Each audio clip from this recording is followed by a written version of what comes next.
Happy Diwali to you. शुरुआत आपसे करना चाहेंगे इन स्तरों पर जहां बाजार में बिकवाली हावी हो रही है, कैसे देख रहे हैं आप मार्केट के ट्रेंड को और कौन से लेवल्स पर आपकी नजर है? जी, सबसे पहले गुड आफ्टरनून और हैप्पी दिवाली मानसी जी, और पूरे ईटी नाउ स्वदेश टीम और दर्शकों को दिवाली की शुभकामनाएं। बाजार का देखिए रुख अभी भी नेगेटिव है। हल्का सा एक एक्सपायरी रिलेटेड एक बाउंस बैक हमने देखा जो 24,500 पे कहीं ना कहीं एक रेजिस्ट करा है। तो 24,500 एक शॉर्ट टर्म रेजिस्टेंस बन चुका है। ट्रेंड अभी भी थोड़ा सा वीक है।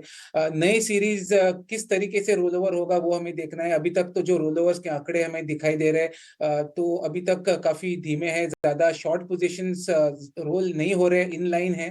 तो थोड़ी सी एक राहत देखने को मिल रही है। बट यूएस के इलेक्शंस जो 5 तारीख को है, उसके नतीजे 6 तारीख को आएंगे, वो बहुत ही मायने रखेंगे आने वाले हफ्ते के लिए। लेवल वाइज 23,800 ये बहुत ही एक अहम स्तर होगा बाजार के लिए, वो होल्ड करना जरूरी है।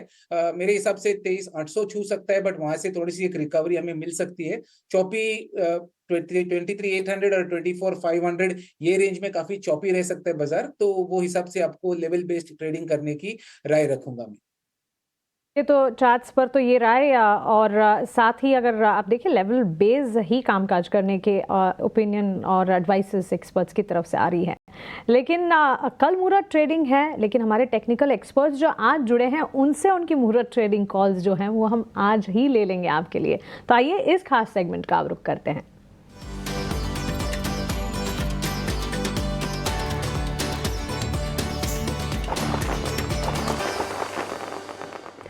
एंजल वन से अमरदेव सिंह भी मेरे साथ जुड़ गए हैं। अमर जी, स्वागत है आपका ईटी नाउ स्वदेश पर। Festival greetings to you, happy Diwali. बताइए मुहूर्त ट्रेडिंग कॉल्स, बाजार में जिस तरह का ट्रेंड इस वक्त नजर आ रहा है, कौन से स्टॉक्स पर आपकी नजर होगी? धन्यवाद। और सबसे पहले आपको और जितने भी व्यूअर्स हैं उन सबको विश वेरी हैप्पी दिवाली। तो मैं फार्मा स्पेस में बात करूंगा, बिकॉज फार्मा में डेफिनेटली कुछ पॉजिटिव मोमेंटम हमें देखने को मिल रही है। तो जुबलिएंट फार्मा जो है इस पे नजर रखी जा सकती है, बिकॉज यहाँ हम लोग क्या देख रहे हैं कि मार्केट में डिस्पाइट काफी शार्प करेक्शन के बाद ये जो स्टॉक है कहीं ना कहीं ये सस्टेन कर रहा है, जो एक अच्छी बात है। और यदि मैं टेक्निकली बात करूं पहले, तो स्टॉक ने एक रिसेंट लो बनाया था ऑलमोस्ट टुवर्ड 1000 के लेवल्स पे, 1070, और वहां से फिर अभी it's trading close to its record highs. तो इसका ट्रेंड काफी स्ट्रांग है, पॉजिटिव है। तो इस पे नजर रखी जा सकती है। और यदि मैं कंपनी की परफॉर्मेंस की भी बात करूं, तो परफॉर्मेंस जो है वो उसमें सेल्स जो सितंबर क्वार्टर है उसमें सेल्स तो सही रही है, लेकिन जो प्रॉफिट है वो काफी कम आई है। बट एक्सपेक्टेशंस है कि कंपनी जो है वो अपनी मोमेंटम बना के रखेगी, तो इसे एक स्टॉक को नजर रख सकते हैं। इसमें यदि ये 1220-25 के ऊपर ट्रेड करता है तो you can expect the stock to rally towards the 1340 levels. और नीचे का 1100 का काफी स्ट्रॉन्ग सपोर्ट है, क्योंकि फार्मा ओवरऑल में we are seeing some positive momentum. तो इस स्टॉक पे एक नजर रखी जा सकती है फ्रॉम अ शॉर्ट टर्म या even from a long term perspective. Lupin एक स्टॉक, सिप्ला एक स्टॉक जहां पर नज़र है भी, और ऑफकोर्स सिप्ला पर तो एक न्यूज़ बेस्ड इम्पैक्ट भी है जिस पर आगे डिस्कशन भी करेंगे। अक्षय, आप बताइए आपकी तरफ से मुहूर्त ट्रेडिंग पिक कॉल कौन सी होगी? Of a long term pick है। बहुत ही पॉजिटिव फंडामेंटल्स है और प्राइस स्ट्रक्चर भी काफी मजबूत है। स्टॉक का नाम है जेएसडब्ल्यू इंफ्रा। अब देखिए, मैं मंथली चार्ट्स पे देख रहा हूँ, काफी मजबूती है। बस गए 2-3 महीने से स्टॉक एक हल्के से रेंज के दायरे में सीमित है। थोड़ी सी हमने नरमी देखी प्राइजेस में, बट कहीं ना कहीं हमारा मानना है कि एक शॉर्ट टर्म करेक्शन का दौर था और मोमेंटम स्टॉक में वापस आपको लौट के मिलेगा। 314 का करंट मार्केट प्राइस है। जिस तरीके का सेटअप है, उसके फंडामेंटल्स है, मेरा मानना है अगले दिवाली तक आपको ये 382 और 445 ये दो टारगेट स्टॉक में दिख जाएंगे। तो बाय करने की रणनीति है।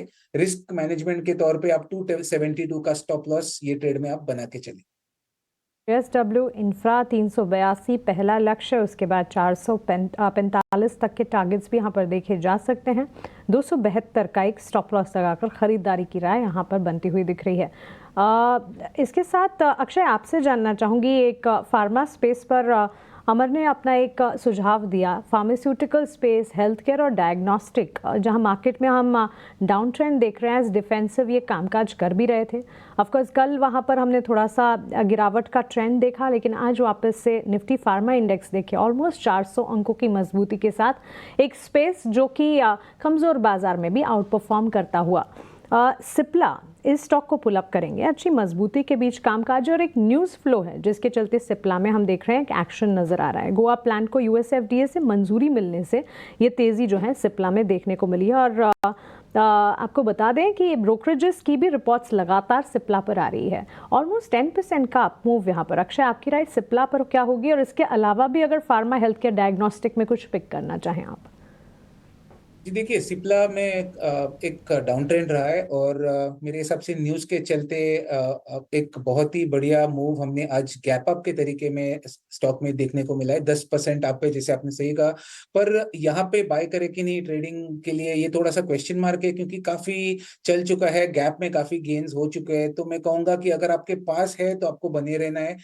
1720-25 तक स्टॉक चलने की उम्मीद कर रहा हूँ, पर थोड़ा सा समय लग सकता है। अगर कोई फ्रेश खरीदारी करना चाहते हैं, मैं कहूंगा थोड़ा सा आपको वेट करना है। 1500-1510 ये डिप कभी भी आने वाले हफ्ते में मिलता है, तो एक रिस्क रिवॉर्ड पे ऑफ सही बनेगा एंट्री करने के लिए, तो थोड़ा डिप में एंटर करने की राय दूंगा। बाकी हेल्थ केयर और डायग्नोस्टिक स्पेस में आज थोड़ा सा मूव बढ़िया है, पॉजिटिव रूप दिख रहा है। यहाँ पे अपोलो हॉस्पिटल्स में मेरी नजर है बाइंग की तरफ। 7045 का करंट मार्केट प्राइस है, टेक्निकल सेटअप भी काफी मजबूत है। 6900 का सपोर्ट है जिसके नीचे आपका स्टॉक बनेगा, और मोमेंटम रिगेन करते ही स्टॉक में 7300 के टारगेट एक्सपेक्ट कर रहा हूँ। लॉरस लैब दूसरा स्टॉक हो सकता है जिसमें काफी एक मजबूती देखने को मिल रही है। स्टॉक में बाइंग एक्शन है, नवंबर सीरीज में रोल ओवर्स काफी मजबूत है। 480 का सपोर्ट जोन है, ट्रेडिंग के रूप से आप बाय कर सकते हैं with stop loss of 475। Swing high 520 का टारगेट एरिया बनेगा। ये यूएसएफडीए के चक्कर आते जाते रहते हैं, ये फार्मा इंडस्ट्री में बहुत बहुत कॉमन है, और पर्टिकुलरली इंडियन कंपनीज में। और ये होता है कि कभी भी गोइंग कंसर्न होती है कंपनी, और वहां पे अड़चने आती है तो वो कंसर्न बहुत सबसे बड़ा होता है। तो अब ये जो क्लैरिटी आई है और क्लियरेंसेस मिले हैं, इससे सिप्ला को बहुत पॉजिटिव इफेक्ट होगा, और मुझे लग रहा है कि इसका इम्पैक्ट हम लोग स्टॉक पे ऑलरेडी देख रहे हैं। देखिए, ये रनअप के बावजूद वैल्यूएशन वाइज आप अगर देखो तो ओवरऑल सेक्टर वैल्यूएशन से कम है। और मैं ये पहले ही कह देता हूँ, मैं 2-3 सेक्टर जहाँ पे बहुत बुलिश हूँ वहाँ पे फार्मा भी है। तो सिप्ला लग रहा है कि यहाँ से और अच्छा करेगा। ऑलमोस्ट कंपनी डेट फ्री हो गई है, कंटिन्यूसली उन्होंने डेट रिड्यूस किया है। 25% का ये लोग ग्रोथ दिखा रहे हैं लगातार। और अगर और नई दवाएं अगर ये लॉन्च कर पाते हैं तो मेरे हिसाब से बहुत बड़ा पॉजिटिव होगा। तो ठीक है, वो कोई जरूरी नहीं है कि आज ही आप घुस के लो, लेकिन मुझे नहीं लगता है कि ये रनअप के बावजूद भी कॉस्टली है।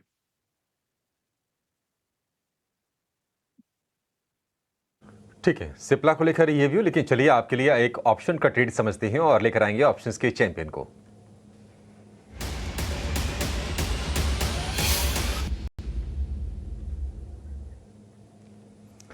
रेलिगेयर ब्रोकिंग के अजीत मिश्रा हमारे साथ हैं। अजीत, बहुत शुक्रिया आपका और दिवाली की बहुत बधाई। हैप्पी दिवाली आपको। बताइए आज ऑप्शंस में कहां पर मौके बन रहे हैं कमाई के? शुक्रिया अभिषेक, और आपको, आपके सारी टीम को, सभी व्यूअर्स को मेरी तरफ से दिवाली की हार्दिक शुभकामनाएं।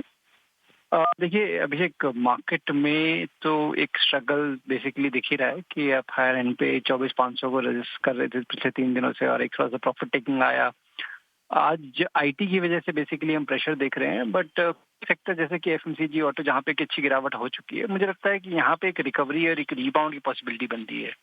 तो शायद मार्केट आपको रेंज में दिखे, और कुछ एक स्टॉक स्पेसिफिक आपको रिकवरी के इंडिकेशंस ऑलरेडी दिखने शुरू हो गए हैं। उनमें से हीरो मोटो को अगर ऑटो पैक में आप देखेंगे तो पिछले 2 दिनों में एक अच्छी रिकवरी देखने को मिली है। मुझे लगता है कि जिस तरीके से ऑटो इंडेक्स ने सपोर्ट लिया है अपने मेजर एवरेजेस के पास, यहाँ से एक अच्छा रिबाउंड पॉसिबल है। तो 5000 वाली कॉल नवंबर मंथ की, जो कि करीब 210-205 के बीच में कहीं ट्रेड कर रही है, इसको लॉन्ग करने की रिकमेंडेशन होगी 170 के स्टॉप लॉस के साथ 290 तक के टारगेट्स के लिए।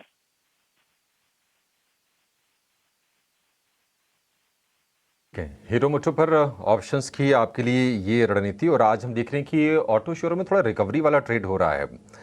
आप अगर देखेंगे तो आज बजाज ऑटो में भी थोड़ी सी हमने तेज़ी देखी। शुरुआत में आयशर का शेयर भी थोड़ी थोड़ी तेज़ी दिखा रहा है, लेकिन हीरो मोटो थोड़ा स्टैंड आउट कर रहा है, करीब 2% के आसपास की तेज़ी है। 5000 वाली कॉल खरीदनी है आपको, 211 रुपए के भाव पर मिलेगी। लक्ष्य 290 रुपए, स्टॉप लॉस 170 रुपए का। अधिकतम मुनाफा 11850 का और अधिकतम नुकसान जो होगा 6150 का, करीब करीब आधा आधा से थोड़ा सा ही ज्यादा। तो एक बढ़िया आपके लिए रिस्क रिवॉर्ड रेशियो इसमें बनता हुआ आपके लिए दिख रहा है। लेकिन चलिए अजीत, बहुत शुक्रिया आपका समय देने के लिए और ये बेहतरीन स्ट्रेटजी हमारे दर्शकों को बताने के लिए। विवेक, आपके पास जरा फिर से आएंगे और आईटी पर बातचीत करेंगे, क्योंकि आज हम देख रहे हैं कि आईटी आज की गिरावट के पीछे जो जिम्मेदार जो सेक्टर है ना वो आईटी है। आईटी इंडेक्स करीब 3% नीचे है और एचसीएल टेक 3% गिरा, टेक महिंद्रा में 4.5% गिरावट, निफ्टी का टॉप लूजर है विप्रो, टीसीएस, ये तमाम शेयर टूटे हैं।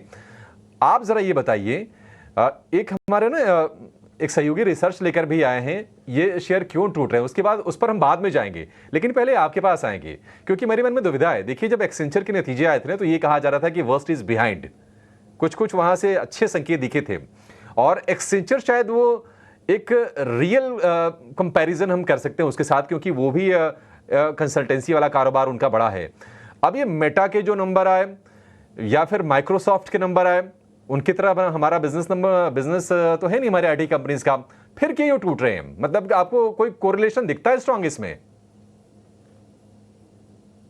देखिए अभिषेक, बाजार में ऐसा ना, अभी जुलाई 1 तारीख को इंडेक्स करीबन 35,000 था, आईटी इंडेक्स 35,000 या 35,800 के आजू बाजू, और आज हम लोग इंडेक्स की बात कर रहे हैं 40,500। तो मतलब एक रनअप तो हमने देखा था, ये पहली चीज है। और आईटी पे इनफैक्ट मैं बुलिश था और मैंने कई बार रिकमेंडेशन भी दिया था कि बीएफएसआई, फार्मा और आईटी अच्छे लग रहे हैं एक बाउंस बैक के लिए। वो एक बाउंस बैक आके अब एक प्रॉफिट बुकिंग ही देख रहे हैं। अब पर्टिकुलरली देखिए रिजल्ट्स जो आ रहे हैं, ये आप बोल रहे थे ना कि पूरा वर्स्ट इज बिहाइंड अस, वो कोई जरूरी नहीं है। कभी भी एक पेशेंट अगर आईसीयू से जनरल वार्ड में जाता है तो हो सकता है कि 1-2 बार उसको अप्स एंड डाउन फिर भी देखना पड़े। तो ये लॉजिकली हो रहा है। और आईटी में बहुत बड़ी दुविधा अभी ये है कि अगले महीने तो क्या, ऑलमोस्ट महीना चालू ही हो गया है, नवंबर कल चालू हो रहा है। तो नवंबर में जो यूएस में इलेक्शन है उसका रिजल्ट भी आईटी बहुत क्लोजली देखेगा। मुझे नहीं लगता है कि यहाँ पे जो पैनिक आज देख रहे हैं, हमको इधर इसको देख के डरना चाहिए, क्योंकि काफी ये कंपनीज बीएफएसआई सेगमेंट को केटर करती है आईटी में, और वो सेगमेंट अच्छा कर रहा है और आगे चल के भी अच्छा करते हुए दिख रहा है मेरे को। तो एक बार यूएस इलेक्शन अगर ठीक हो जाता है और खत्म हो जाता है, तो कोई भी आओ, चाहे वो ट्रम्प हो या फिर कमला हैरिस हो, मुझे लगता है कि एक बाउंस बैक वापस आईटी में देखने को हमको मिलेगा। तो ऑन डिप्स बाई ही आपको देखना है मेरे हिसाब से। करीबन अगर 39 या 38,500 के बाजू में मिलता है आईटी इंडेक्स तो बहुत अच्छा वैल्यूएशन होगा।